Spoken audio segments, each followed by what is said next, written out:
ॐ जातवेदसे सुनवामसो ममराति यतो निदहाति वेदः स नः पर्षदति दुर्गाणि विश्वानावेव सिन्धुम् दुरितात्यग्निः तामग्निवर्णान् तपसा ज्वलन्तीम् वैरोचनीम् कर्मफलेषु जुष्टाम् दुर्गाम् देवीगम् शरणमहम् प्रपद्ये सुतरसि तरसे नमः अग्ने त्वम् पारजानव्यो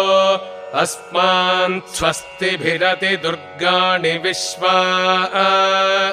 पूश्च पृथ्वी बहुलान उर्वी भवातोकाजतनजाजशंयोः विश्वानि नो दुर्गः जातवेदस्य